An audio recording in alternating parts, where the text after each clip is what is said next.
السلام عليكم ورحمة الله تعالى وبركاته. مرحبا بكم في قناتي. اليوم جبت لكم طريقة تحضير القريوش المعسل المورق والخفيف ويجي يبن روعة. إذا حبيتوا تعرفوا المقادير الصحيحة والأصل اللي يخلوا القريوش ينجح من أول مرة تابعوا الفيديو حتى الأخير.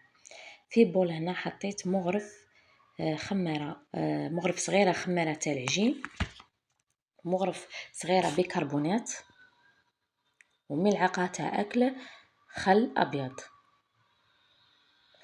هنايا غادي يتفاعلوا، نخلطهم ونخلوهم يرتاحوا مدة 5 دقائق. في قصعة نحطو هنايا 500 غرام تاع فرينة، ونزيدو لهم 150 غرام مارغرين دايبة وباردة، نزيدو عليهم قرصة تاع ملح ومغرف تاع ماكلة تاع لافاني. هنا راح نفرك الفرينة مع المارغرين باليد، نبقاو نحكو مليح ديك الفرينة مع ديك المارغرين باش نبسوها وندخلو وتتبسس معنا الفرينة. نفركو غاية، وإلا كان عندكم الغربال فوتو في الغربال، فركوه من بعد فوتو في الغربال. بعد كي ندخلو هذيك المارغرين نروحو لهذاك البول اللي كنا دايرين فيه الخمارة وبيكربونات، نزيدو حبة بيض صغيرة، نضربوها شوية، ومن بعد نزيدو لها ربع كاس تاع مازهر، نزيد لها ربع كاس مازهر. نعرفوا باللي مازهر يزيد البنه للقريوش. هنا بعد ما خلطناهم نروحوا نزيدوهم للفرينه وندخلوهم كاع مع بعض، ومن بعد نبقاو نلمو العجين تاعنا بالماء، خاطر انا دايرين مازهر ما نزيدوش المازهر، ونبقى نلم في العجين تاعنا حتى يتلم كما راكم تشوفوا. لموه مليح، ومن بعد ندلكوه واحد شويه، واحد المده تاع 5 دقائق. نخلو العجين تاعنا هنايا نغطوه ونخلوه يريح. هنا بعد ما ارتاح العجين تاعنا رحنا نقلوه من ذاك الكيس البلاستيكي، نكسروا الخميره، ومن بعد نبداو نقطعوا الى قطع، واحد 4 قطع ولا هكا ولا 5 قطع، ومن بعد نشكلوا كويرات، نغطوهم ثاني بالكيس البلاستيكي ونخلوهم يريحوا شويه. نروحوا للعجينه الاولى اللي ريحت معنا، نحلوها كما راكم تشوفوا. هنا نروحوا للعمليه نتاع التوريق. نديروا المايزينا في الوسط، نديروها كما راكم تشوفوا دوره عاديه، نكملوا كاع هذيك الكرات بنفس هذه الطريقه. نديروا المايزينا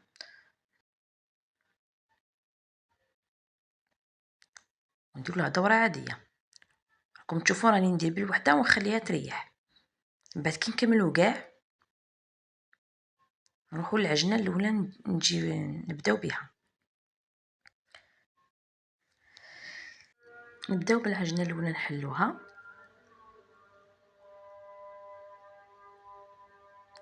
هنايا نديروا المايزينا كما راكم تشوفوا، ونديروا لها ثاني دوره عاديه،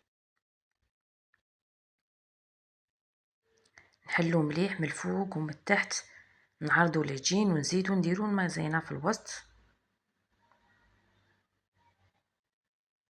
ونعاودوا نغلقوا ثاني دوره عاديه.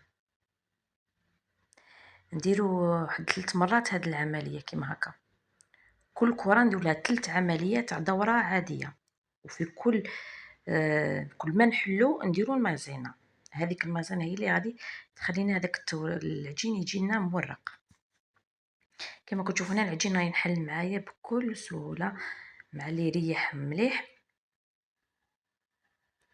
نكملوا ونبداو نكمل العجين كامل كاع كيف بنفس الطريقه. يعني نعاود نوريكم باش تزيدوا تفهموا مليح. بدينا بالعجنه الثانيه نحلوها، هذه الزوجه رانا نحلو فيها، ومن بعد نديروا المايزينا في الوسط، نغلقوا دوره عاديه ونعاودوا نحلو، نعاودوا نديروا نفس الطريقه 3 مرات.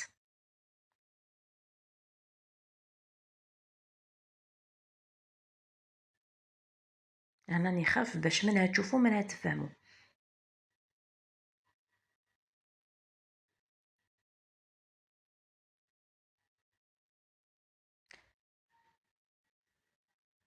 وهنا من بعد لي نكملوا هاد العجين كاع كيما هكا بنفس الطريقه، نروحوا العجينه الاولى اللي درت لها التوريق نحلها، ما نحتاج لا الماشينه تاع العجين لا والو، ويجي شباب. جربوه برك. هنايا نحلها بالطول وبالعرض، دوك نبدا نقطع في العجين تاعنا.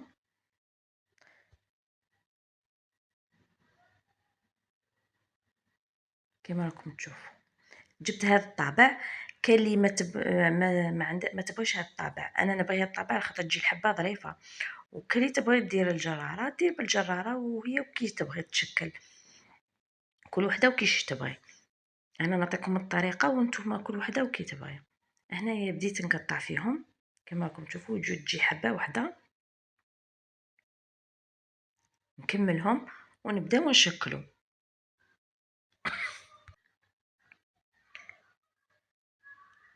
نروحوا هنايا نشكلوا العجين. ندخلوا هنايا يدينا نديروا 3 من قدام وزوج من الرول، خاطرش هنايا راهي مقسومه على 5. ندو 3 من قدام وزوج من الرول. هنايا نقبضوا دوك الجوانب التحتاني مع الفوقاني، نقبضوهم مليح ونقرصوهم غايه نزيروهم، ومن بعد نجبدوهم من الفوق للتحت، ومن بعد هنا راح تشكل معنا ورده. هذه طريقه تاع بكري. ندخلوا من التحت، نجبدو من التحت للفوق ايا، ومن بعد نبداو نشكلوا كامل هذه الكميه العجين كما نفس الطريقه. راح نعاود نزيد نوريكم باش تفهموا. ندو هنايا عندنا 5 مقطعه على 5، ندو زوج من الرول وثلاثه من قدام، نقبضوا القنت التحتاني مع الفوقاني نزيروهم، ومن بعد ندخلوا من التحت للفوق.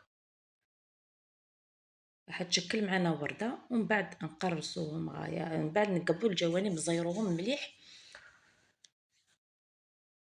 نكملوا نفس الطريقه ونبداو نقلو فيهم. هنايا كما راكم تشوفوا هنا راهم يتبخوا معنا، شوفوا ويجي مهوي بزاف وخفيف.